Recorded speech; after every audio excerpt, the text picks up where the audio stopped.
आज हम कबीर साहब के दोहों का मतलब समझेंगे, लेकिन इस बार थोड़ा अलग अंदाज में। शायद ऐसे जैसे पहले कभी ना सुना हो।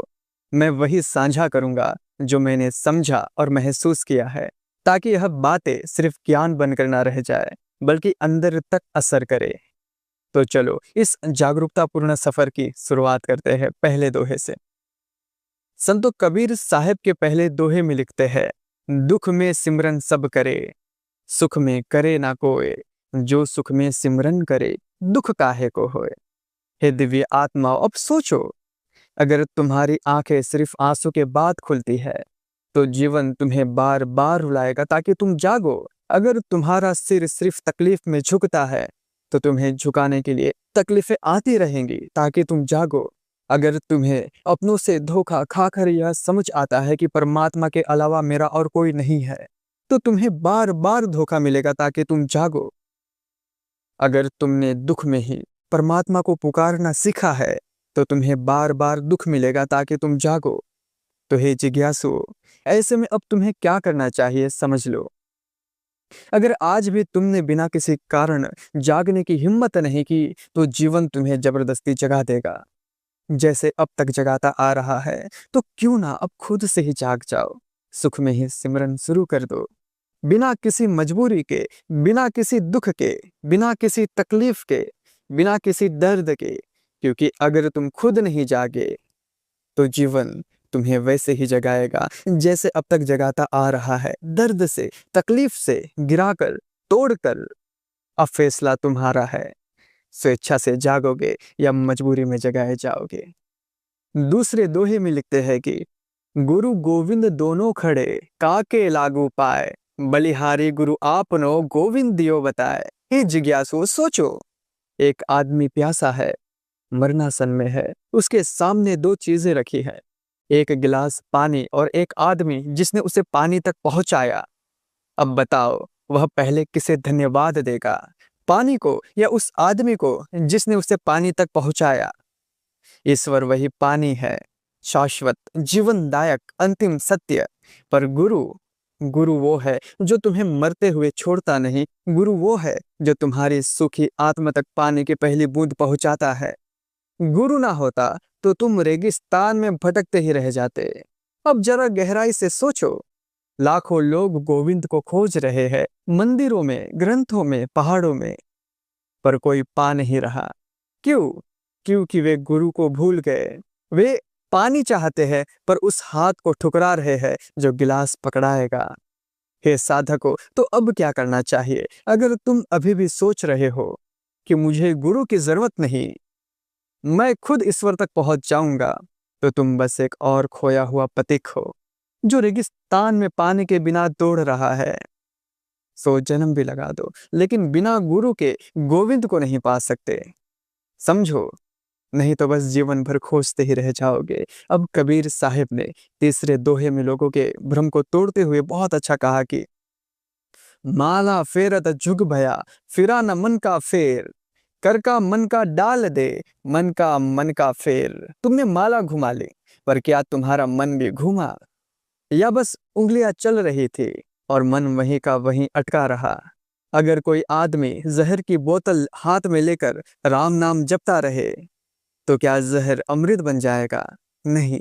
अगर भीतर वही क्रोध, वही छल, वही ईर्षा बनी रही तो यह माला तुम्हें सिर्फ एक झूठी तसल्ली दे रही है।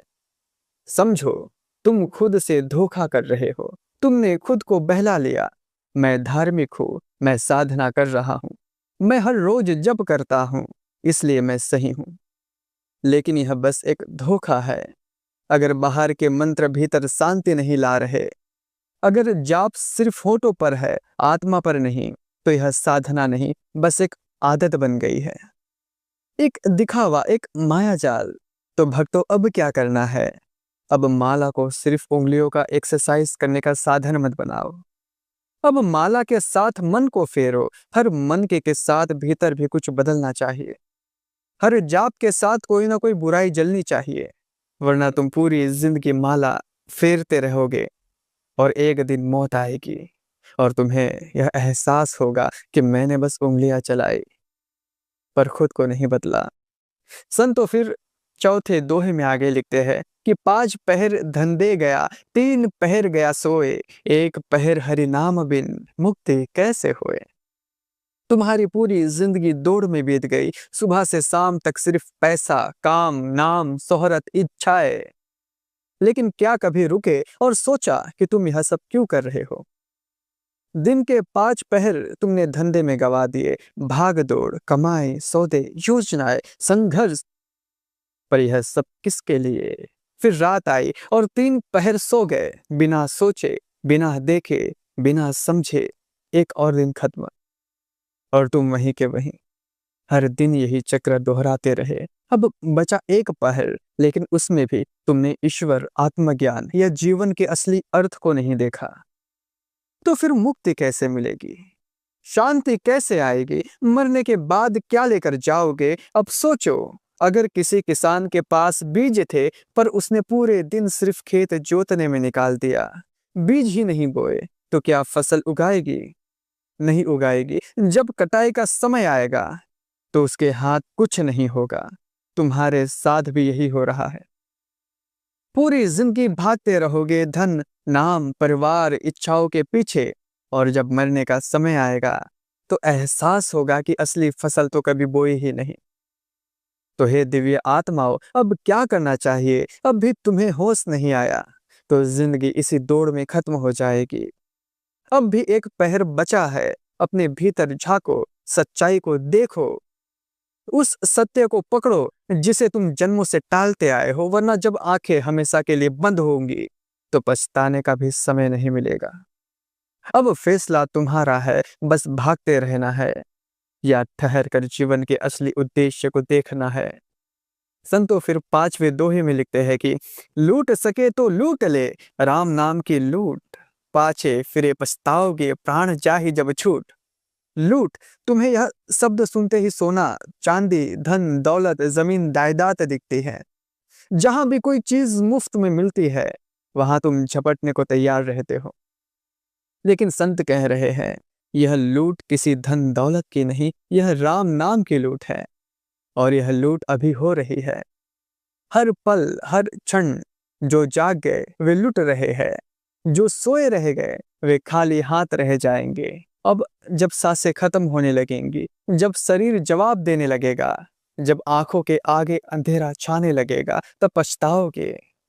तब समझोगे कि जिस चीज के पीछे पूरी जिंदगी भागते रहे वह यहीं छूट जाएगी। तब जानोगे कि तुमने असली लूट को नजरअंदाज कर दिया, जो मुफ्त में मिल रही थी, जिसे कोई रोक नहीं रहा था, जिस पर किसी का पहरा नहीं था। अब सोचो, अगर तुम्हें अभी यह एहसास नहीं हुआ तो कब होगा? जब सांसें जवाब दे देंगी, जब रिश्ते, दौलत, पहचान सब राख हो जाएंगे, जब तुम चाहकर भी कुछ नहीं कर पाओगे। हे जिज्ञासुओं, तो अब क्या करना चाहिए? अगर अब भी तुम्हारी आंखें नहीं खुली तो फिर जीवन तुम्हें जबरदस्ती जगाएगा, किसी हादसे से, किसी पीड़ा से, किसी के छूट जाने से। लेकिन तब तक देर हो चुकी होगी। समझ जाओ और इस लूट में शामिल हो जाओ, इससे पहले कि जीवन तुम्हारी सांसें ही लूट ले। हे जिज्ञासुओं, फिर 6वें दोहे में लिखते हैं कि साई इतना दीजिए जामे कुटुंब समाए, मैं भी भूखा ना रहूं, साधु ना भूखा जाए। तुमने पूरी जिंदगी या तो मांगने में बिता दी या जमा करने में, लेकिन क्या कभी सोचा कि मांगना कहाँ खत्म होगा, जमा करने की सीमा कहाँ रुकेगी? तुम्हारी इच्छाएं कभी पूरी नहीं होंगी। आज 1 रोटी मांग रहे हो, कल 2 मांगोगे। आज 2 कमरों का घर चाहिए, कल 4 का। आज 1 घड़ी चाहिए, कल पूरी दौलत। तुम्हारा पेट कभी भरेगा ही नहीं, क्योंकि तुम्हारी भूख बाहर की चीजों से नहीं, भीतर के खालीपन से जन्मी है। पर देखो संत क्या मांग रहा है, हे प्रभु, बस इतना दे दो कि मेरा परिवार भी ठीक रहे, और अगर कोई भूखा दरवाजे पर आए तो मैं उसे खाली हाथ ना लौटा दूं। न ज्यादा न कम, बस उतना जो जीवन के लिए पर्याप्त हो। क्यों? क्योंकि असली सुख लेने में नहीं, बांटने में है। क्योंकि असली संतोष तब आता है जब तुम्हारे पास सिर्फ उतना हो जिससे ना तुम्हें कमी लगे, ना कोई तुम्हारे पास आकर भूखा लौटे। अब सोचो, अगर तुम सिर्फ अपने लिए मांग रहे हो तो तुम अभी भी अज्ञानी हो। अगर तुम पूरी दुनिया के लिए मांग रहे हो तो तुम लालची हो। और अगर तुम बस इतना मांग रहे हो जिससे खुद भी भूखे ना रहो और किसी को देने से डरो भी नहीं, तो तुमने असली संतोष को समझ लिया। तो संतो, अब क्या करना है? अगर अब भी तुम्हारी इच्छाएं बढ़ती जा रही है तो समझ लो कि तुम खुद अपने दुख के कारण हो। जितना लोगे उतना भारी हो जाओगे, जितना बांटोगे उतना हल्का। अब फैसला तुम्हारा है, असीमित मांग में जलते रहना है या संतोष के ठंडी छाव में बैठना है। फिर अंत में कबीर साहिब लिखते हैं कि धीरे धीरे रे मना धीरे सब कुछ होए, माली सींचे सो घड़ा ऋतु आए फल होए। तुम घबरा रहे हो क्योंकि तुम्हें सब कुछ अभी चाहिए। सफलता अभी, प्यार अभी, पैसा अभी, शांति अभी, यहाँ तक कि भगवत प्राप्ति भी अभी चाहिए। ध्यान में बैठे हो तो अनुभव भी अभी चाहिए। तुम्हारी हालत वैसी ही है जैसे कोई माली जो पौधे को खींचकर बड़ा करना चाहता है।